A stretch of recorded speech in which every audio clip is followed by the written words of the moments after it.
Un jour, à la sortie du collège, après la séance de sport, 4 adolescents font un bout de chemin ensemble pour rentrer chez eux. Soudain, Nawel, prise d'un malaise, tomba sur le sol à la surprise de ses camarades. Ne sachant que faire ni comment réagir, ils fouillèrent son cartable et ses poches dans l'espoir d'y trouver un téléphone portable pour prévenir ses parents. Malheureusement, elle n'en avait pas. Secourue par un automobiliste qui la transporta aux urgences de l'hôpital, ses camarades apprirent qu'elle avait fait un malaise hypoglycémique à cause de son diabète. Le lendemain, au collège, cette histoire fit l'objet d'un débat au sujet du portable. Écoutons ses camarades Anis, Siham, Sarah et Sami. Je pense que le téléphone portable est indispensable. Ce qui vient d'arriver à Nawel est un bon exemple. J'espère que ses parents sont aujourd'hui convaincus de la nécessité de lui acheter un portable. Avec un portable, elle pourrait garder tout le temps le contact avec ses parents et ses copains. En cas de problème, elle pourrait les joindre n'importe où et n'importe quand. Cela rassure. Moi, je rêve d'en avoir un, mais mes parents ne sont pas d'accord. Ils disent que je suis encore trop petite et que son utilisation revient trop cher.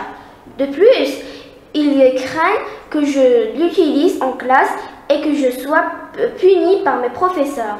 Je suis d'accord avec tes parents. Le portable peut être source de problèmes. J'ai entendu dire qu'un camarade s'est fait racketter par des envieux. Il paraît également qu'il est dangereux pour la santé. Il y a le risque de développer un cancer, surtout chez l'enfant. Ceux qui ont un portable devraient l'éteindre la nuit et utiliser le kit main libre livré avec. C'est un bon conseil. Moi, je ne suis pas de ton avis. Je me demande comment certains ados peuvent vivre sans cet objet précieux.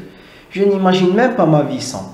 La dernière fois, mon téléphone était tombé par terre. Je l'ai donné en réparation pendant 24 heures.